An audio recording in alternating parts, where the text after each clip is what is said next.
My name is Elena, and at 32 years old, I thought I knew what humiliation felt like.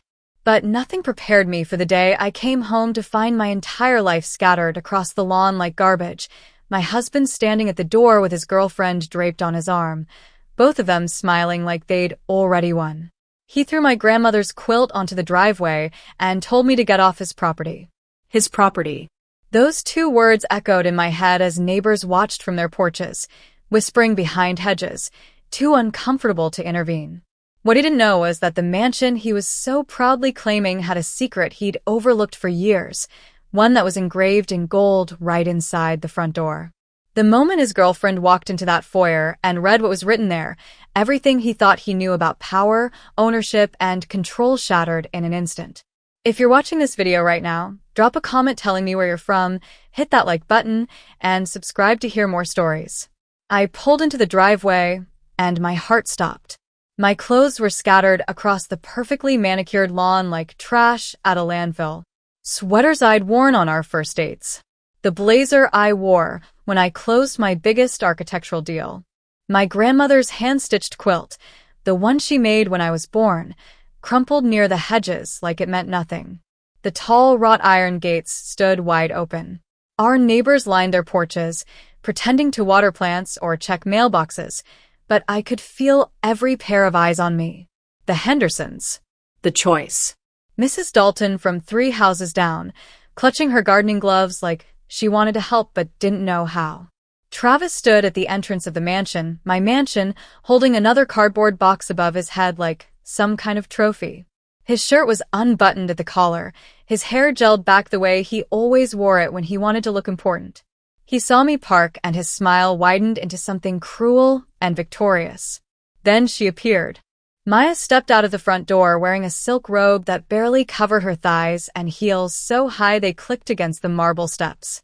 She moved like she owned the place, her hips swaying as she looped her arm through Travis's and pressed herself against his side. "Baby," she said loudly, making sure her voice carried across the lawn. "Should I throw out her makeup too?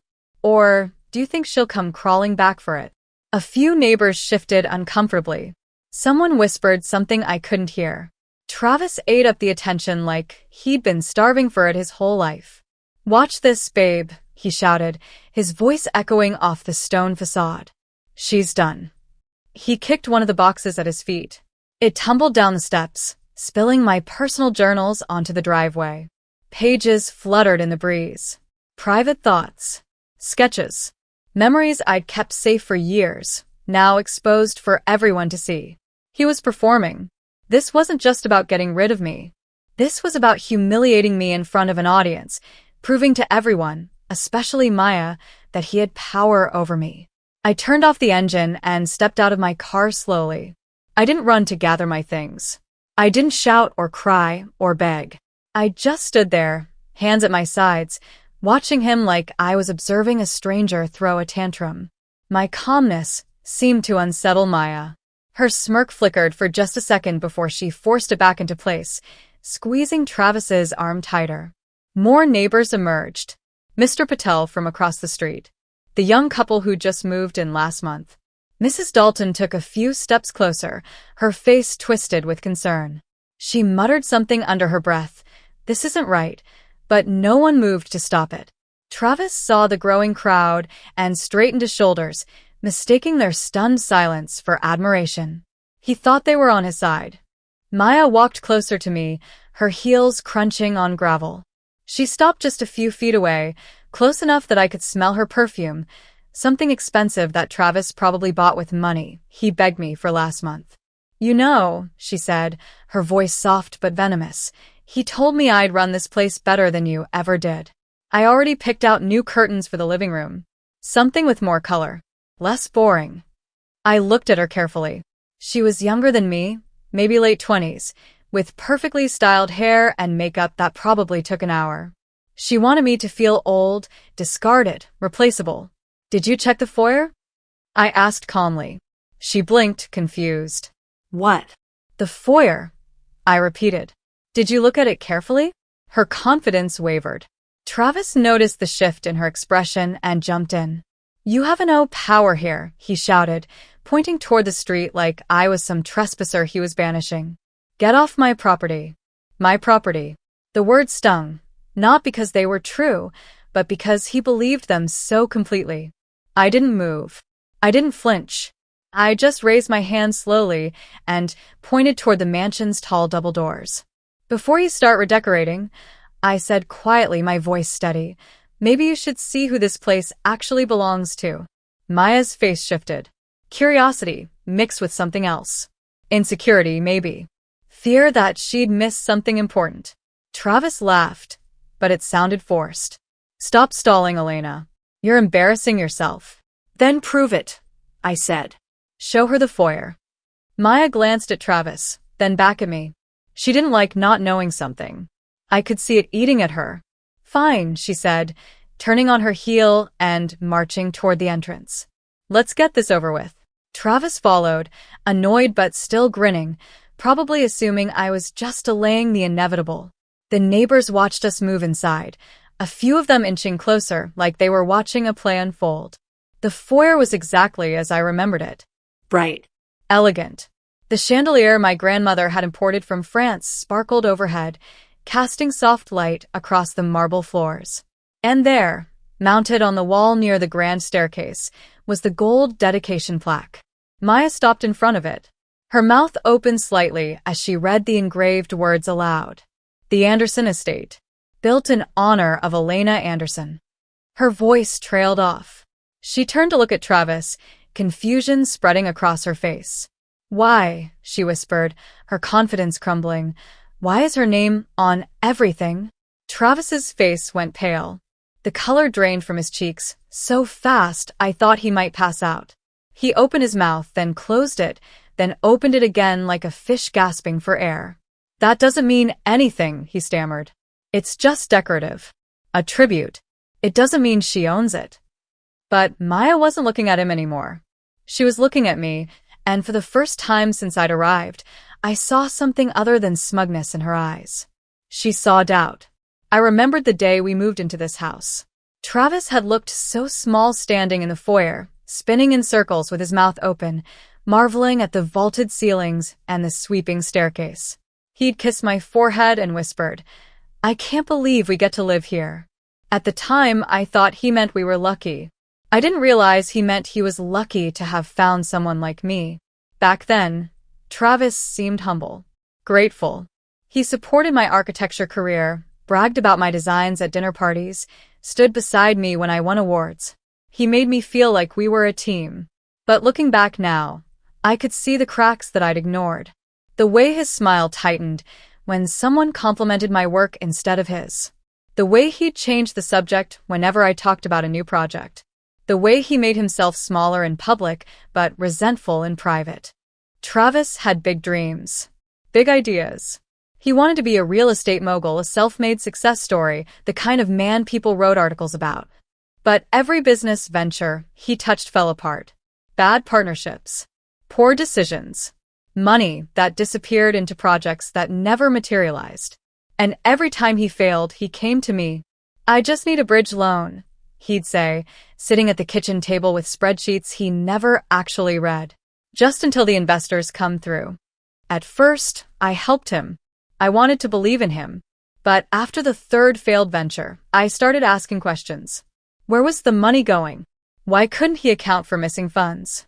Why did his business partners suddenly vanish? The day I refused to give him another loan, something shifted between us. He looked at me differently. Not like a partner. Like an obstacle. That's when Maya entered our lives. Travis introduced her as his marketing assistant. She was sharp, polished, always dressed like she was attending a business conference even when she was just dropping off files. I met her a handful of times at company events, and every time, I felt something off about the way she looked at Travis. The way she touched his arm when she laughed. The way she lingered too long in conversations. I ignored it. I told myself I was being paranoid, insecure, jealous for no reason. I wanted to save my marriage, so I swallowed my instincts and pretended everything was fine. But everything wasn't fine. Travis started staying late at the office. He stopped asking about my day. He'd come home smelling like perfume that wasn't mine and tell me he'd been at client dinners. When I suggested couples therapy, he laughed and said I was overreacting. What I didn't know at the time was that Travis had been doing more than just cheating. He'd been planning. The mansion wasn't something we bought together. It was mine. My grandmother, a woman who built her fortune through real estate and philanthropy, had left it to me in a trust. She designed the estate herself, poured her heart into every detail, and named it after me before I even turned 25. The trust was ironclad. Travis had no claim to it, but he didn't know that. Or maybe he did, and thought he could find a way around it. I found out about his schemes during a late-night meeting with the estate trustee, a stern man named Mr. Kellerman who managed my grandmother's properties. He'd called me in urgently, his face grim as he slid documents across his desk. Travis has been trying to access the trust, Mr. Kellerman said. Multiple attempts. Forged signatures. Fraudulent loan applications using the estate as collateral. My stomach dropped. What? He's been listing himself as co-owner on financial documents. None of it's legal, of course, but it shows intent. You need to be careful, Elena. I went home that night numb. I didn't confront Travis. I didn't scream or throw things or demand answers. Instead, I started quietly preparing. I documented everything. I saved emails, recorded conversations, took photos of paperwork he left lying around. I built a case the way I'd build a blueprint, carefully, methodically, brick by brick. Then I caught Maya wearing my earrings. It was a small thing, almost insignificant, but it shattered the illusion completely. I'd left those earrings on my nightstand, the diamond studs my grandmother gave me on my wedding day. And there was Maya, walking through my kitchen, wearing them like they were hers. Travis didn't even try to lie. He just shrugged and said, she liked them. That's when I knew. He wasn't just cheating. He was erasing me, replacing me piece by piece, item by item, as if I'd never existed. A few weeks later, Travis sat me down and told me he was transferring all the household utilities into Maya's name. It's symbolic, he said, like he was doing me a favor. She's the future. You're the past. He expected me to break, to beg him not to leave, to fall apart so he could feel powerful. I didn't give him the satisfaction. Instead, I called my lawyer, updated my will, and made sure every legal document reflected the truth.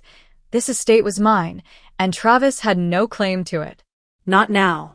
Not ever. Standing in the foyer now, watching Maya's face twist in confusion as she stared at the plaque, I felt a strange calm wash over me. This was the moment I'd been preparing for. Not the spectacle on the lawn. Not the public humiliation. But this. The moment the truth became undeniable. Did you really build this place?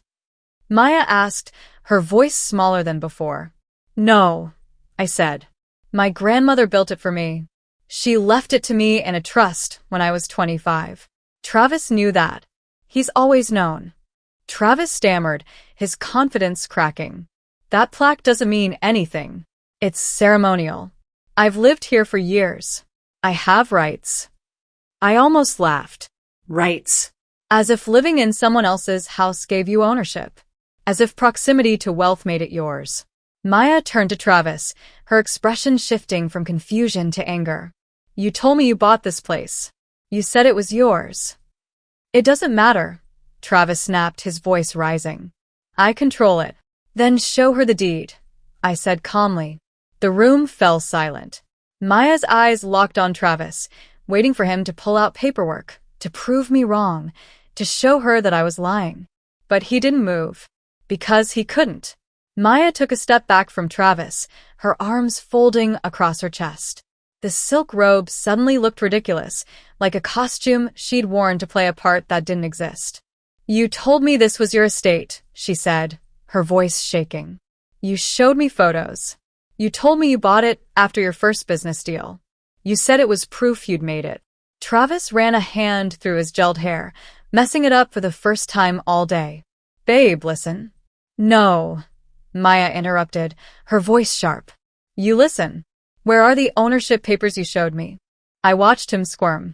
It was almost satisfying, seeing the man who'd spent years controlling the narrative suddenly lose control of his own story. "They're in storage," Travis said weakly. "With my lawyer."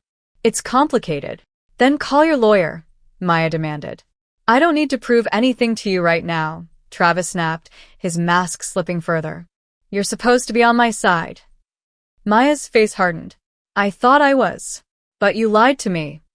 The front door opened, and Mrs. Dalton stepped inside without knocking. She was a tiny woman, barely 5 feet tall, with silver hair and a floral cardigan, but she carried herself like she owned the world. "Elena, sweetheart," she said, ignoring Travis completely. "Do you need help? I can call someone if you need me to." Travis whirled around, his face red. "Get out of here, Margaret. This is private." Mrs. Dalton didn't flinch. "Don't you dare speak to me like that, young man. I've known Elena since she was a child. Her grandmother was my dearest friend, and I won't stand by while you treat her like garbage in her own home." Maya's eyes widened. Her own home. The words hung in the air like a verdict. Travis pointed at the door. "I said get out." "Or what?" Mrs. Dalton asked calmly. "You'll throw my things on the lawn too?" I almost smiled. Mrs. Dalton had always been fierce, but I'd never seen her this protective before. It felt good to have someone in my corner. Travis turned back to me, his desperation morphing into rage. "This is your fault," he hissed. "You've been poisoning everyone against me. You've ruined my life." "I ruined your life?" I asked, my voice steady. "I gave you a home. I supported your businesses. I believed in you when no one else did. And you repaid me by stealing from me, cheating on me, and humiliating me in front of the entire neighborhood." "I didn't steal anything," Travis shouted. "I just wanted what I deserved." "You deserve nothing," I said quietly. "You earned nothing. You contributed nothing. And now you're angry because the fantasy you built in your head isn't real." Maya sank onto the bottom step of the staircase, her head in her hands. "Were you even planning to marry me?" she asked, her voice barely above a whisper. "Or were you just using me?" Travis spun toward her, his frustration boiling over. "Are you serious right now? You're supposed to support me, not interrogate me like I'm some criminal." That wasn't the answer Maya wanted. I could see it in the way her shoulders tensed, in the way her jaw clenched. She believed his promises. She believed in the life he painted for her. And now she was realizing it was all smoke and mirrors. The sound of footsteps echoed from the hallway, and Mr. Kellerman appeared, dressed in his usual dark suit, his expression calm and professional. He was in his 60s, with silver hair and sharp eyes that missed nothing. He'd been managing my grandmother's estate for over 20 years, and he treated every property like it was his own. "Ms. Anderson," he said, nodding at me. "The trustees are ready for you in the study whenever you're available." Maya's head shot up.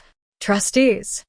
Mr. Kellerman glanced at her, then at Travis, his expression unreadable. "Yes." "The Anderson Trust has a full board of trustees who oversee the estate's management and legal protections." Travis's face went white. "I didn't know there were trustees." "That's because you never asked," I said. "You assumed. You assumed this was yours because you lived here. You assumed you had control because I didn't stop you. But assumptions aren't the same as reality." Mr. Kellerman stepped forward, addressing Travis directly.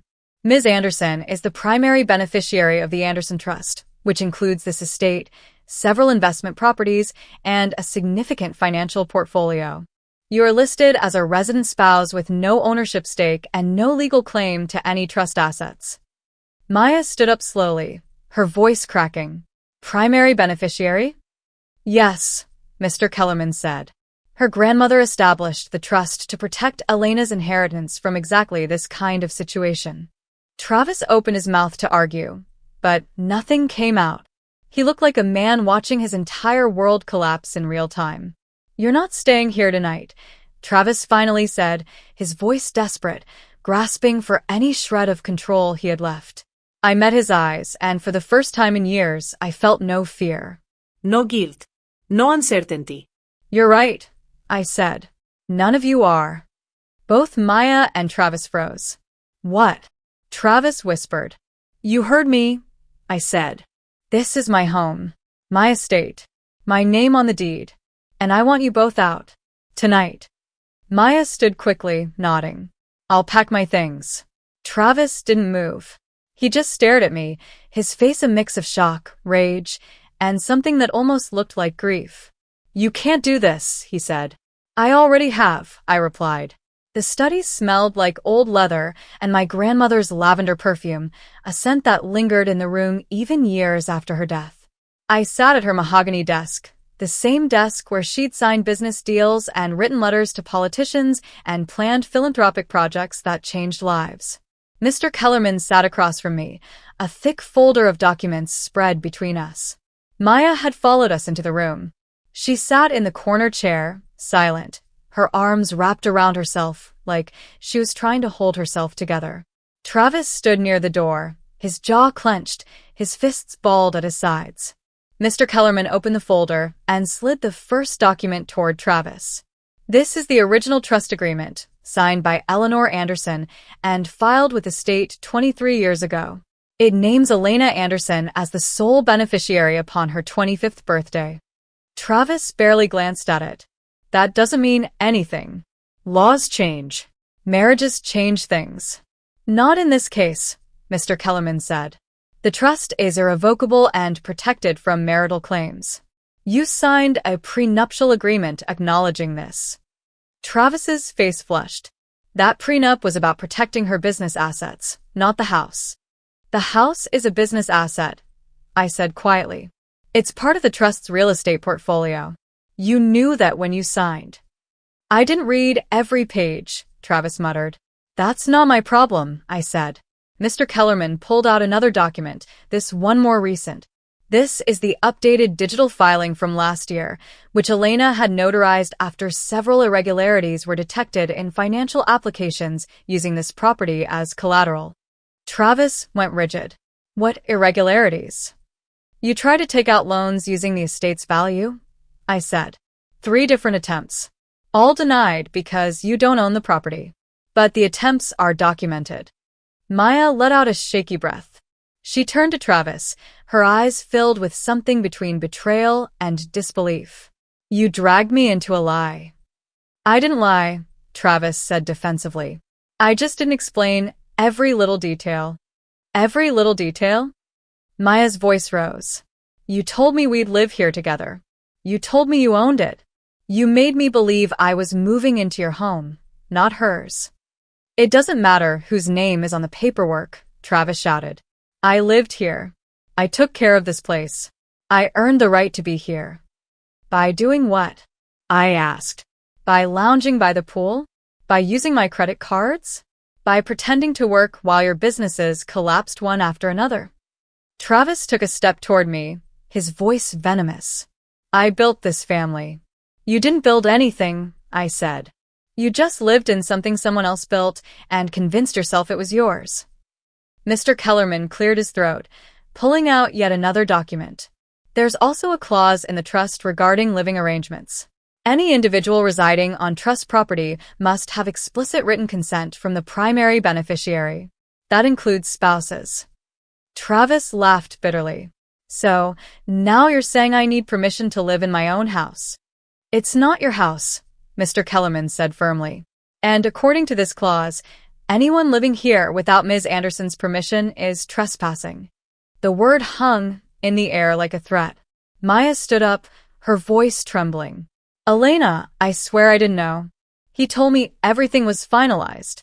He said the divorce was almost done, and that he'd get the house. I thought I was moving into his place, not yours.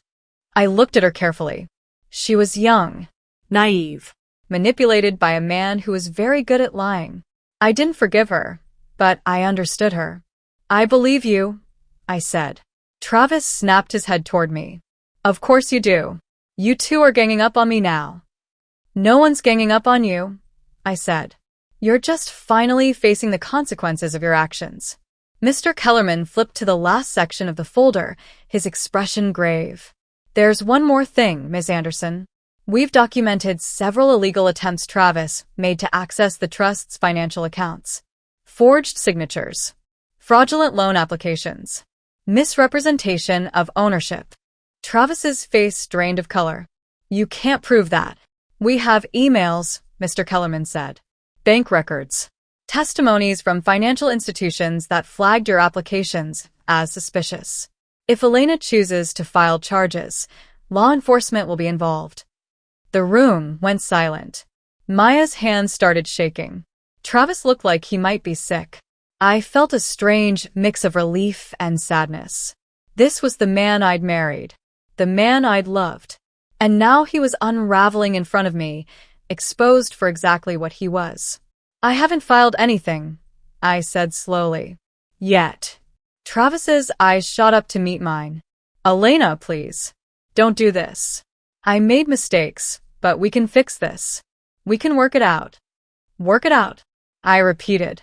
You humiliated me. You stole from me. You brought another woman into my home and made her believe it was yours. You threw my things on the lawn like I was trash. And now you want to work it out. I was desperate, Travis said, his voice cracking. I didn't know what else to do. You could have been honest, I said. You could have asked for help. You could have treated me like a partner instead of a bank account. Maya wiped her eyes, smudging her mascara. You humiliated her, she said quietly. And you humiliated me. Travis whipped around to face her. Don't you dare turn on me now. I'm not turning on you, Maya said, her voice stronger now. I'm just finally seeing you clearly. Mr. Kellerman stood, gathering the documents. Ms. Anderson has made her decision. Both of you will need to vacate the property tonight. Security will escort you if necessary.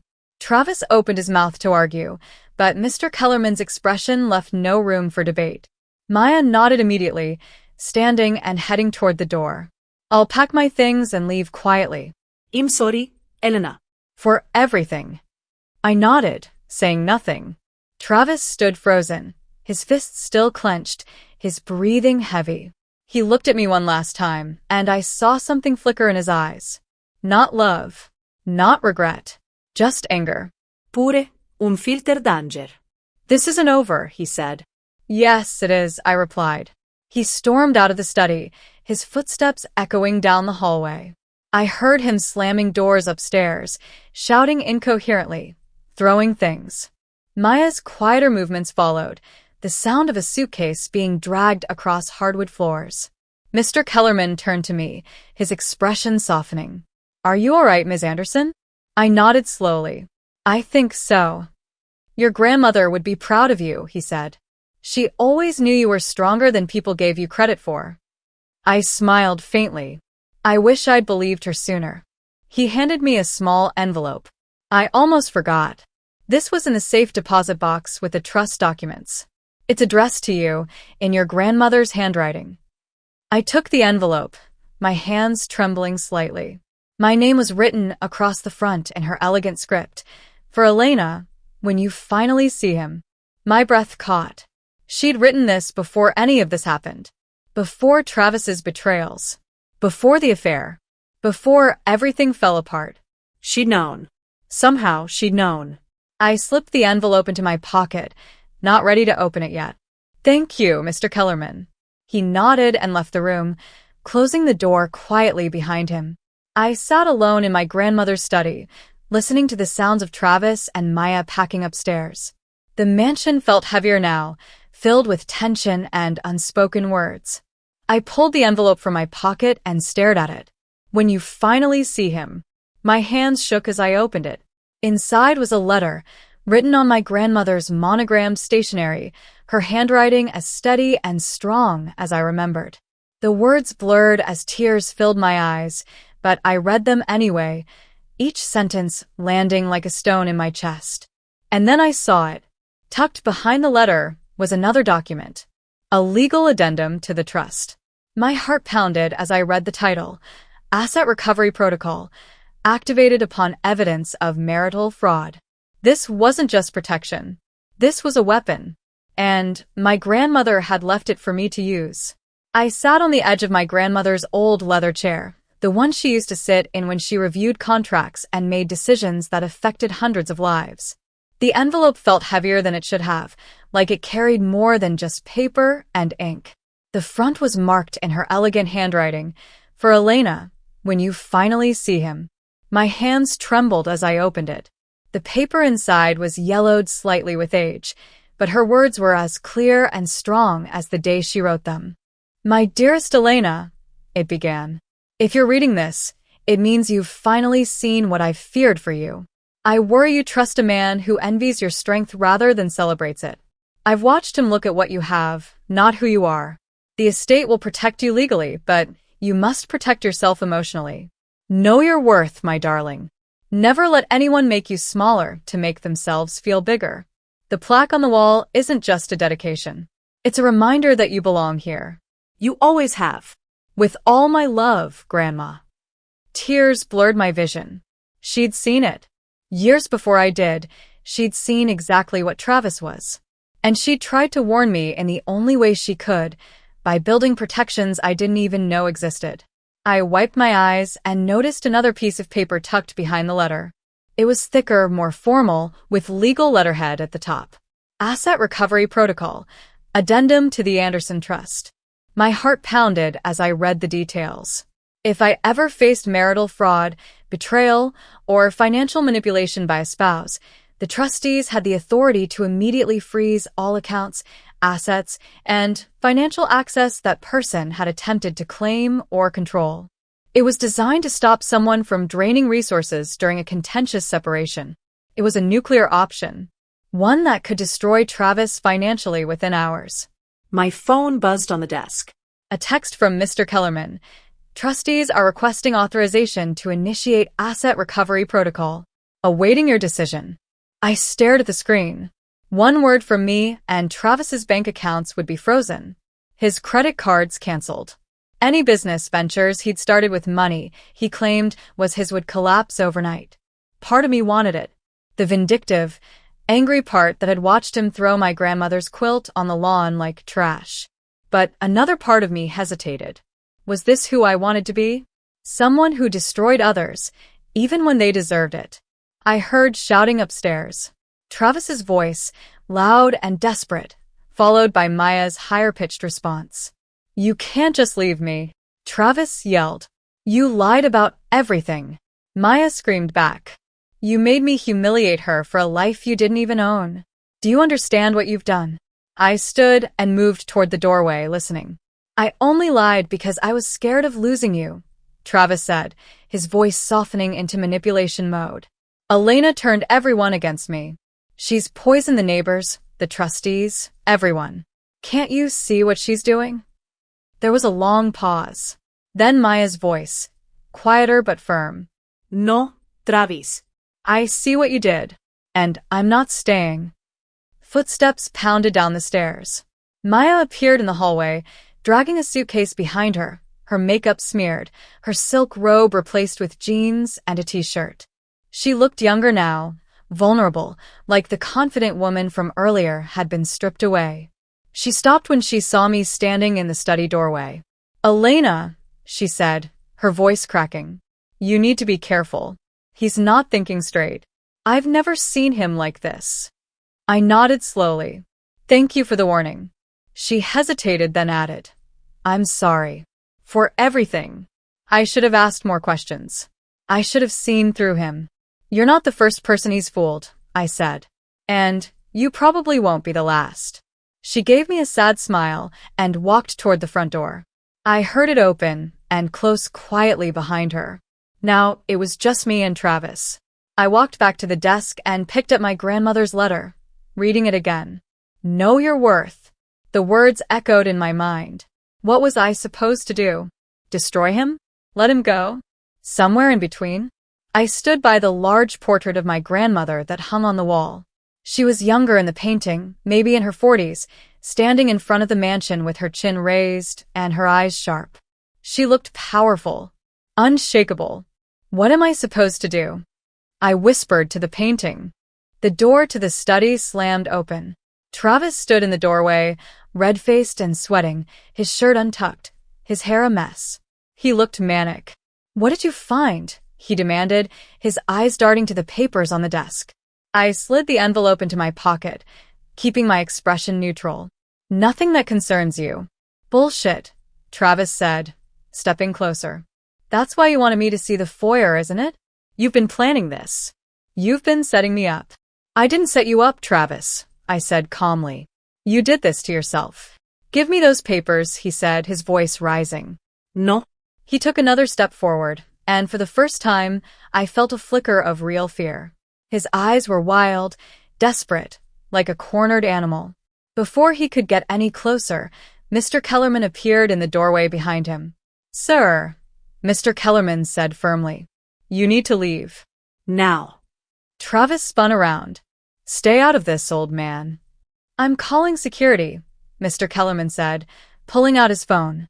Travis didn't move. He just stood there, breathing heavily, his fists clenched at his sides. His eyes met mine, and I saw something dark flicker across his face. Not sadness. Not regret. Rage. Pure un filter drage. And in that moment I knew. This wasn't over. Not yet. Travis's hand slammed down on the desk so hard that the lamp rattled. Paper scattered across the surface, and I flinched despite myself. You ruined my life, he shouted, his voice echoing off the study walls. I gave you everything, and you threw it back in my face. I felt my own anger rising, the calm I'd been holding onto finally cracking. You gave me everything? Travis, you gave me nothing. You took my trust. You took my money. You took my dignity. And when there was nothing left to take, you tried to take my home. This was supposed to be our home, he spat. But you never let me be part of it. You always held it over my head. You always made me feel like I didn't belong. Because you didn't, I said, my voice sharper now. You never cared about me. You only cared about what being with me could buy. That's not true, Travis said, but his voice wavered. Then why did you try to access the trust? I asked. Why did you forge my signature? Why did you lie to Maya about owning this place? He opened his mouth, then closed it again. No answer. Because there was no good answer. Mr. Kellerman stepped further into the room, positioning himself between me and Travis. Sir, you need to calm down. Travis ignored him, his eyes locked on mine. I supported you. I stood beside you at every event, every award ceremony, every stupid architecture gala. I played the perfect husband while you got all the credit. You didn't support me, I said. You resented me. Every compliment I got felt like an insult to you. Every success I had made you smaller in your own mind. And instead of working on yourself, you blamed me for your failures. I didn't fail, Travis shouted. I just needed more time. I just needed you to believe in me. I did believe in you, I said, my voice breaking slightly. For years, I believed in you. I funded your businesses. I introduced you to investors. I gave you every opportunity to succeed. And you squandered it. Every single time.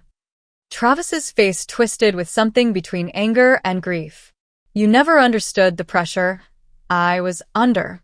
Everyone expected me to be as successful as you. To live up to your family's legacy. I couldn't compete with that. I never asked you to compete, I said quietly. I asked you to be my partner. The room fell silent for a moment. Travis stared at me, breathing hard, and I could see the war happening behind his eyes. Part of him wanted to keep fighting. Part of him knew he'd already lost.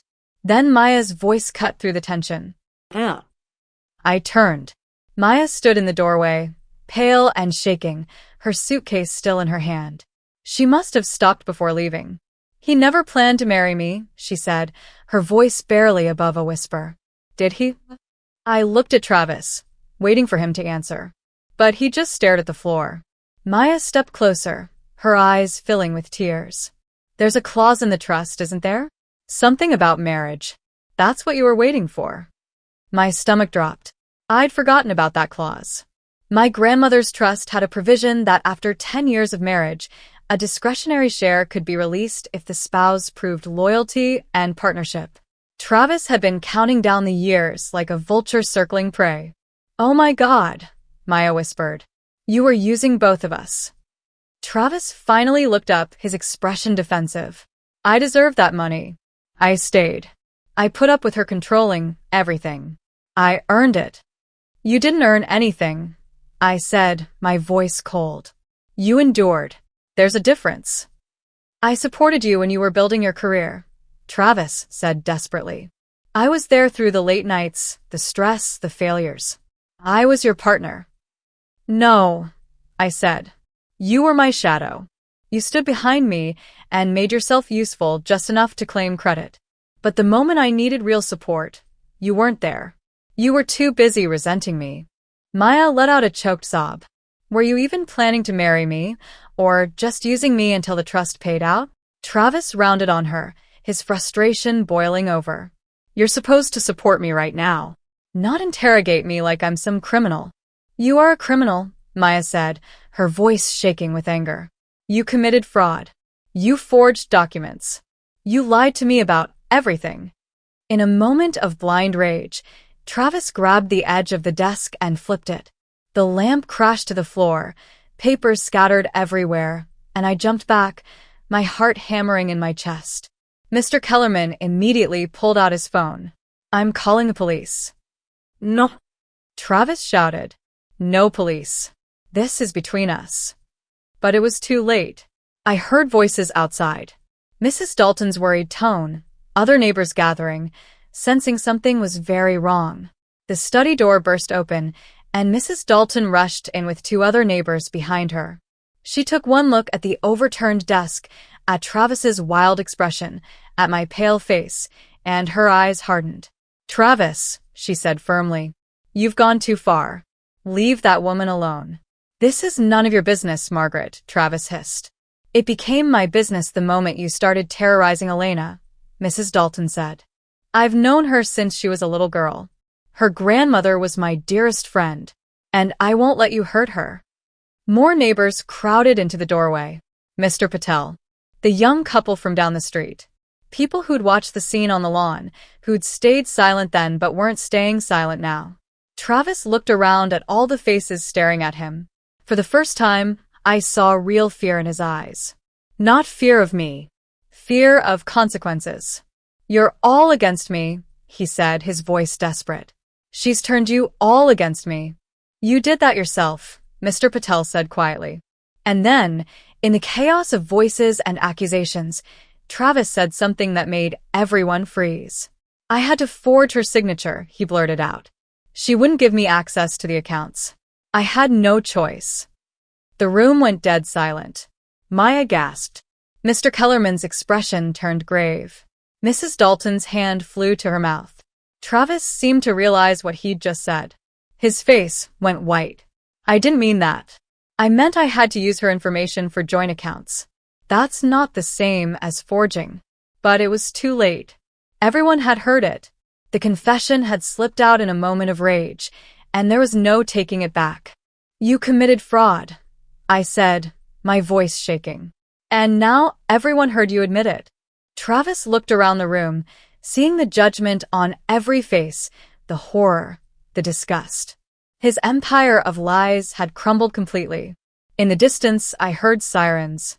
Mr. Kellerman had called the police. Travis's eyes met mine one last time. Elena, please. Don't do this.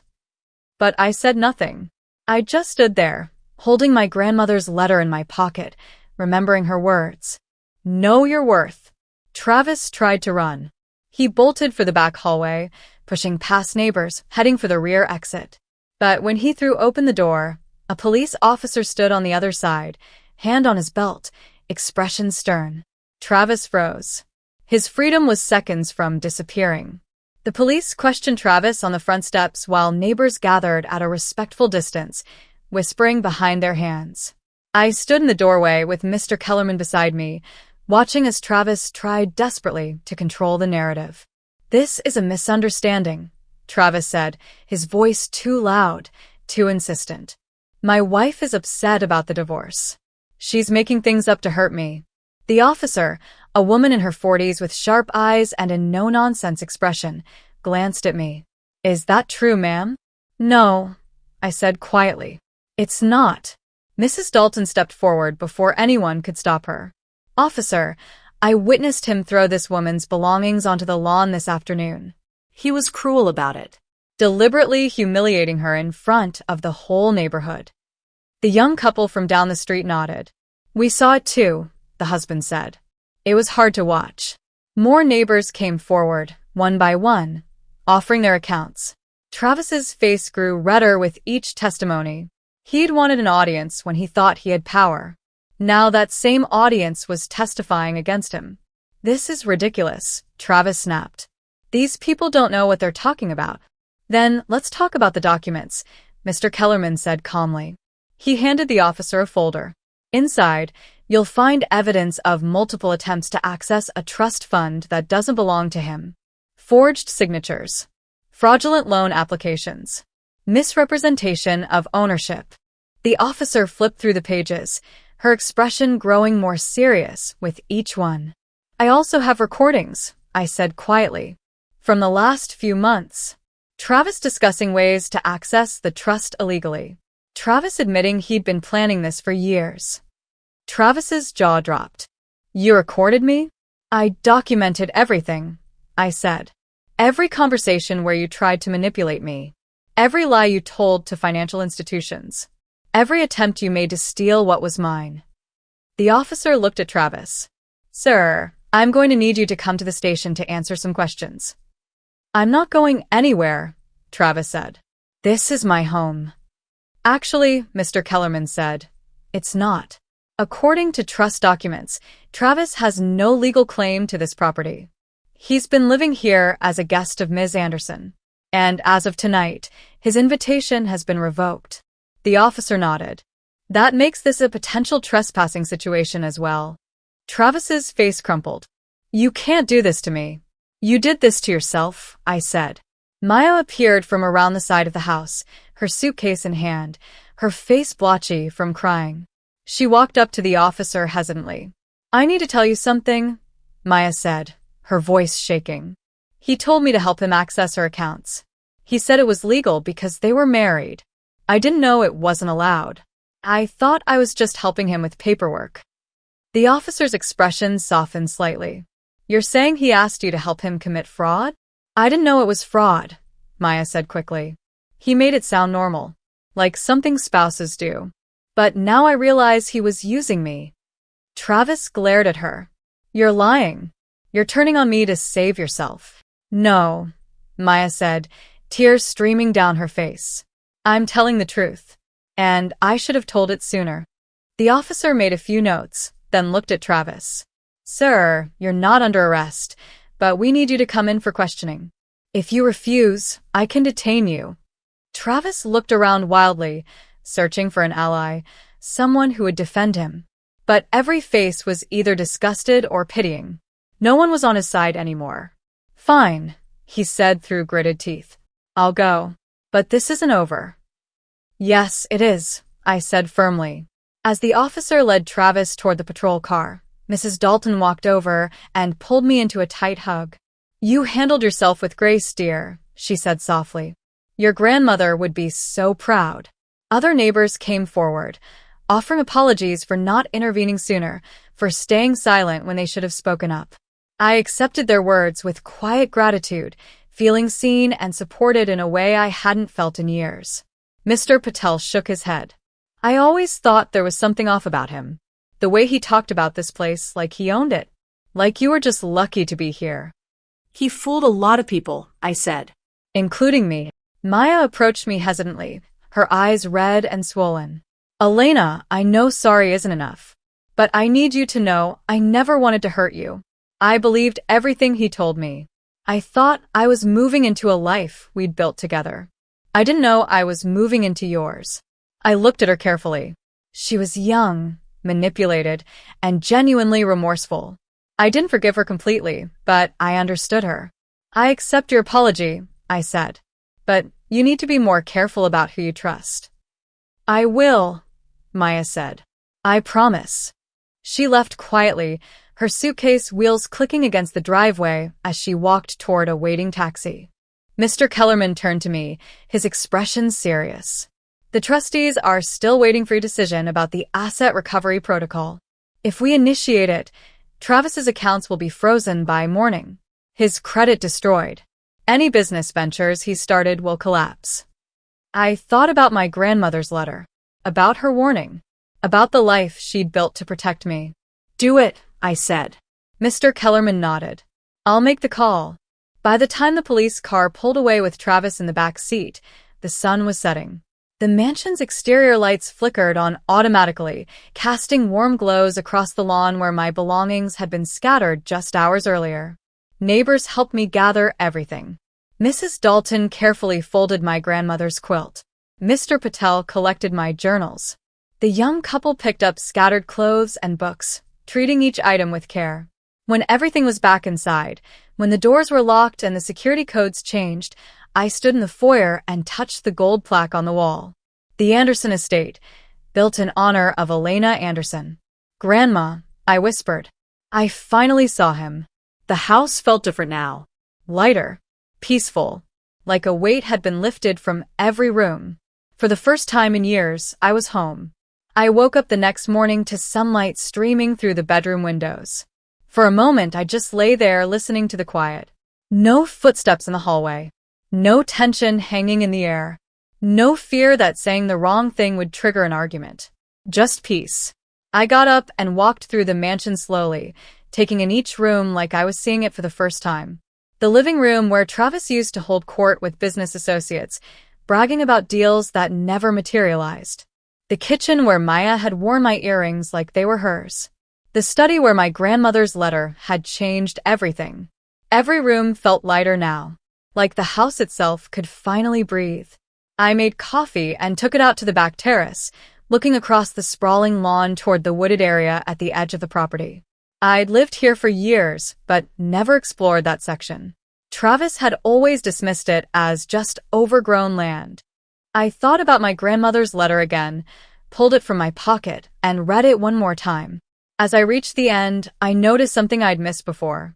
A small notation in the margin, written in pencil. Your future begins where your heart finds peace. I frowned. It felt like a clue, but to what? I walked across the lawn toward the wooded area, following an overgrown stone path I'd never noticed before. Branches hung low, wildflowers grew between cracked pavers, and ivy climbed up old iron trellises. And then I saw it. A garden, hidden behind years of neglect, but unmistakably intentional. There were rose bushes, a small fountain covered in moss, and pathways that curved between planted beds. In the center stood a marble bench, weathered but elegant. I walked closer and brushed away the dirt and leaves covering the bench's surface. Engraved letters appeared beneath my fingers. For Elena, may you always know your worth. I sank onto the bench, overwhelmed. This was my grandmother's favorite spot. This was where she'd come to think, to plan, to dream. And she'd hidden it away, waiting for me to find it when I was ready. Tears streamed down my face, but they weren't sad tears. They were tears of release, of gratitude, of finally understanding what she'd been trying to tell me all along.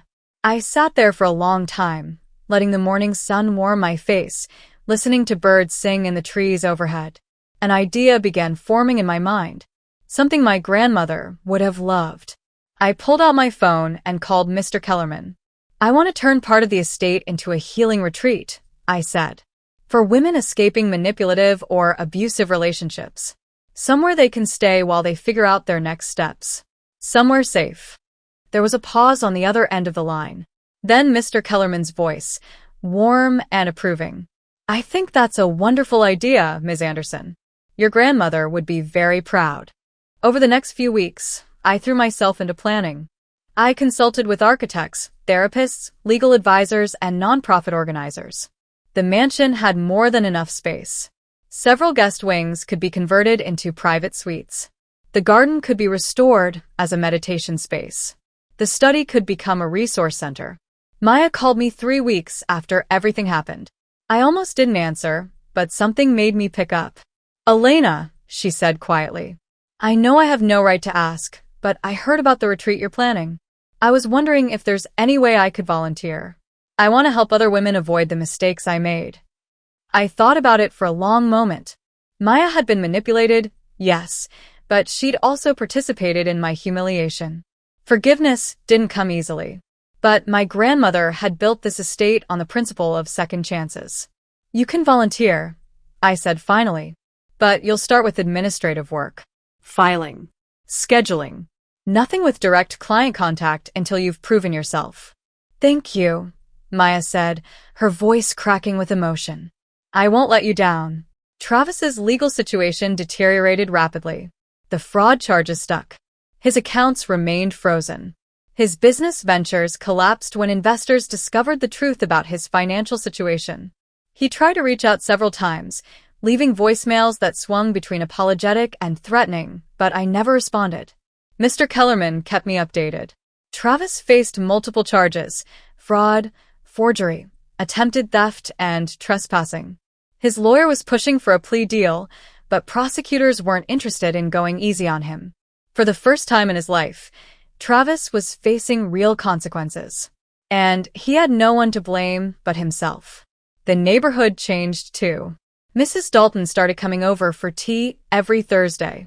Mr. Patel helped me restore the garden, teaching me about native plants and sustainable landscaping. The young couple offered to help with the retreat's launch event.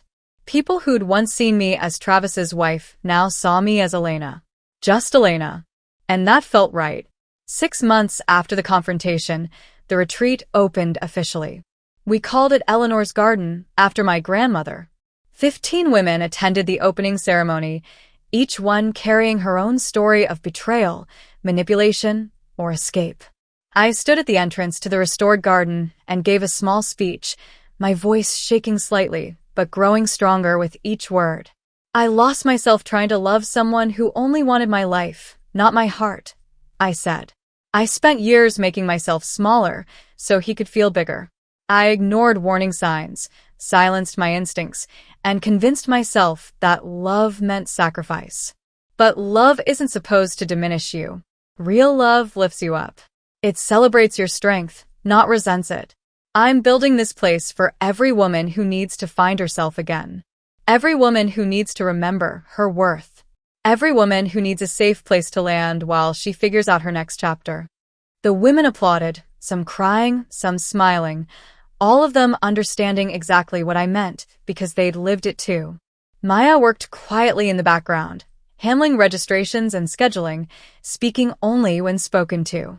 She was humble now, stripped of the arrogance she'd worn when she first arrived. I watched her sometimes, wondering if she'd learned anything from all this. One afternoon, she approached me hesitantly.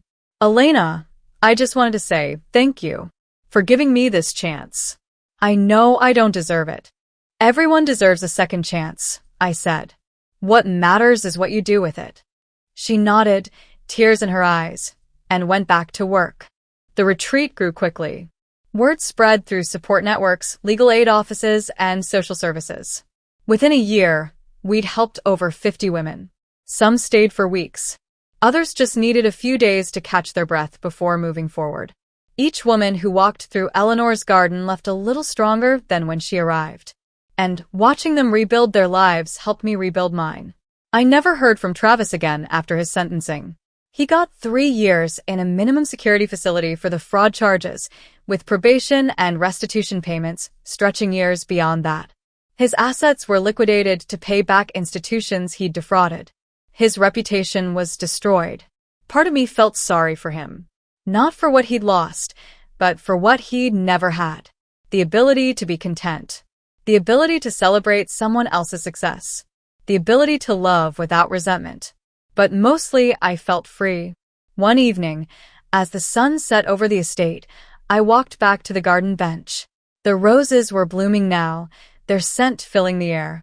The fountain had been repaired and burbled softly in the background. The pathways were clear and lined with flowers. I sat on the marble bench and ran my fingers over my grandmother's inscription. May you always know your worth. Thank you, I whispered, for leaving me this strength, for leaving me this home, for believing in me when I couldn't believe in myself. The estate was quiet around me, not the tense, suffocating quiet of the past, but the peaceful quiet of a place that had been reclaimed. A place that was finally being used the way it was meant to be. Not as a status symbol, not as proof of wealth or power, but as a sanctuary, a place where broken things could be mended, where lost women could find themselves again, where I had found myself. I leaned back on the bench and watched the stars begin to appear in the darkening sky. The mansion lights glowed warmly behind me. Somewhere inside, women were having dinner together, sharing stories, building friendships that would last long after they left this place. This was my grandmother's legacy. And now it was mine. The man who'd tried to take it all away was gone. The woman who'd helped him was learning to be better. And I was exactly where I was supposed to be. Home. Finally, completely, undeniably home.